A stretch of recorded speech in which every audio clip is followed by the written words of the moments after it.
But again, the variation that you'll see really depends on the type of ecology where you're at, because like on my property there's a lot of species that I have that I'm not seeing here, and you know, it really has a lot to do with the soils and the type, you know, the land type history and the vegetation and things like that.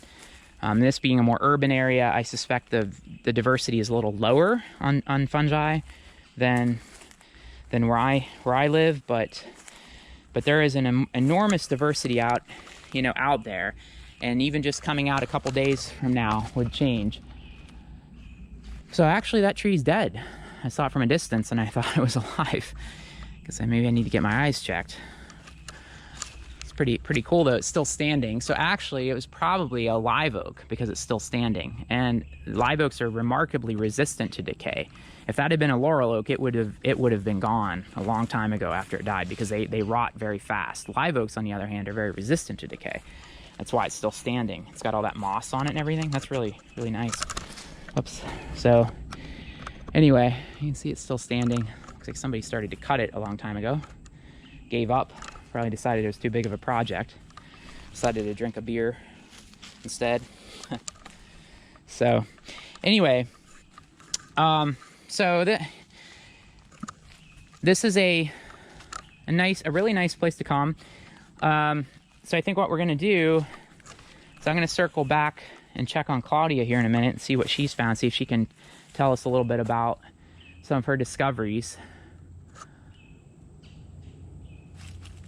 So I want you guys to go out on your own and look for fungi and see what you can find in your own areas. I suspect that there's a lot out there if you just spend a little bit of time looking. And sometimes when you first look, you think, oh, I can't find any, but then, you know, you just have to kind of get an eye for it, and then you start looking, and then all of a sudden it's like, wow, there are a lot here, you know. And sometimes you have to go off the trail a little bit too, like what I'm doing right now. I'm not really on the trail anymore. I'm kind of off a little bit. So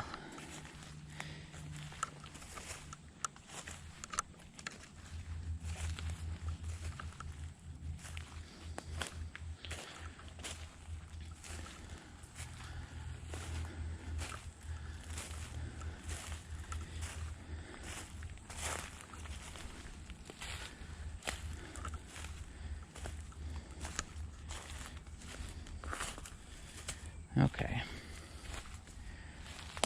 All right, so we'll go ahead and head back. Let's see if I can find Claudia. See if hopefully she's found some nice decay fungi in some of the trees here.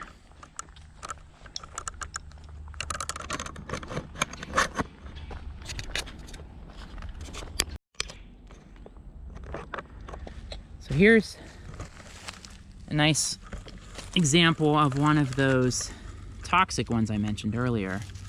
This is just coming up, but this is one of those Amanita bispora, I think. But this is this species is very toxic. One of those ones that you really would not want to accidentally ingest. It could cause very severe gastrointestinal issues within a few hours, and you would be in an ER. And then pretty soon they'd be trying to find some liver for you from some transplant. And if they couldn't, you'd be writing out your will. That's basically the turn of events. So you really have to be careful. Not to scare anyone, but that's the, you know, that's the truth. And that kind of thing does happen, unfortunately, sometimes, especially with people that their situation is often like with immigrants from, you know, other parts of the world who come here and, you know, think they know the fungi and they don't. But just coming up this hill a little bit, you know, there's a lot of things, a lot of fungi here that weren't down in that little swamp. Here's another one. Look at this black one. Look, this is cool. This is one of those boletes. So this has, instead of gills on the underside, it has pores. But look at that. It's almost charcoal colored. That's a beautiful one. And then over here, we've got this little bright orange one coming out. So just a little gain in elevation changes everything, you know, because the drainage is different up here. Different, you know, totally different assemblage of organisms. And then also I wanted to show you this. So you see all these like little dead twigs on the sweet gum. So this is from an exotic organism called an ambrosia beetle. That it was the same thing that occurs on the box elder tree down there. Same type of organism that farms these fungi. This one actually just goes to twigs, but what it does is it bores into the twigs, causes the twig to die. You can see this one's wilting and dying, okay? And what happens, it bores in there, lays an egg, the female does, and the egg develops, but it introduces a fungus. And the fungus is actually what kills the twig.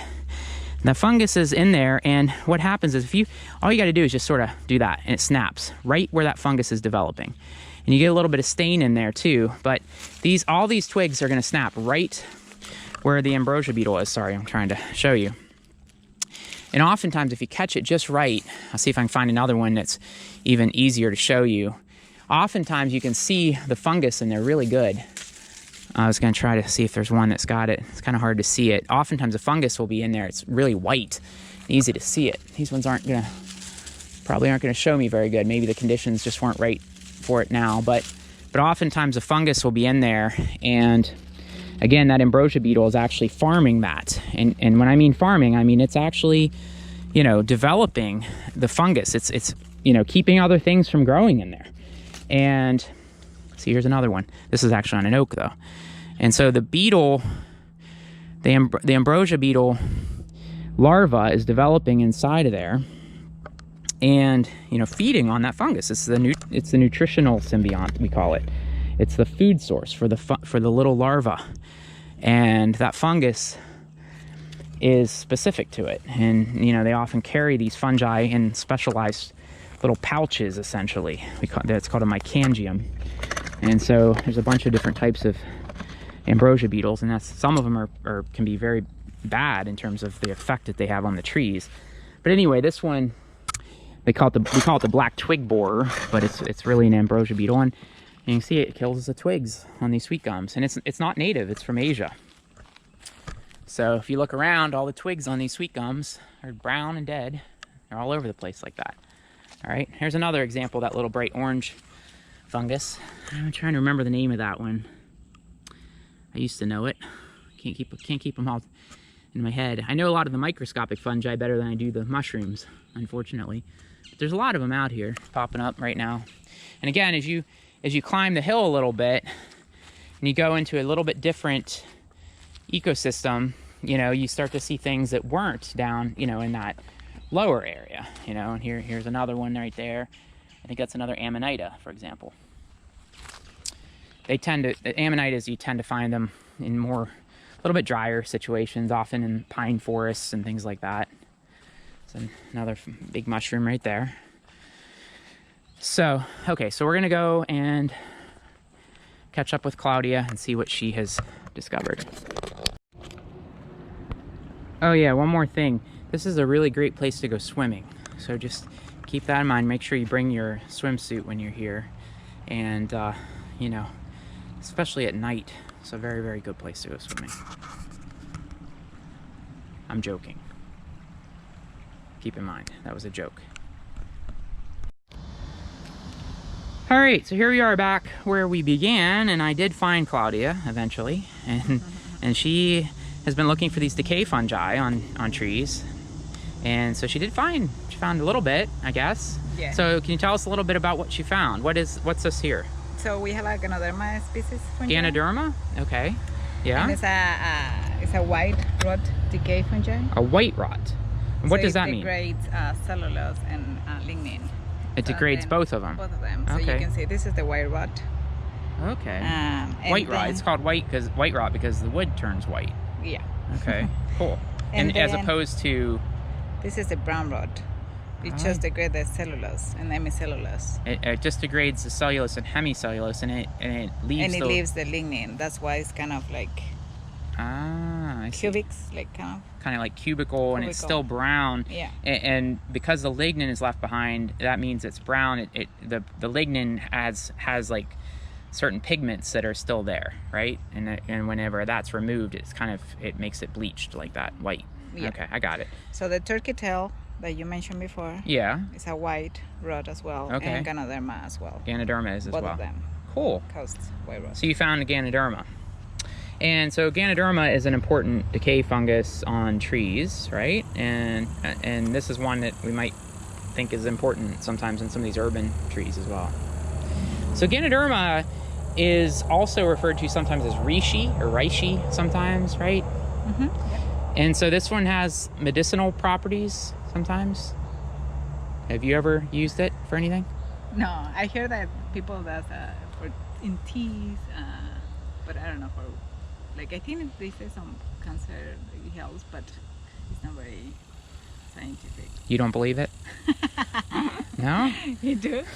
Well, I mean, so apparently, you know, there actually is a lot of interest in this, and you know, this actually there's a lot of traditional medicine you know, connections in Asia in particular. This is really valued in places like in China and things like that, where this fungus, or well, this genus, not this species in particular, this is Ganoderma curtisii, right? Curtisii, you think? Yeah. Yeah.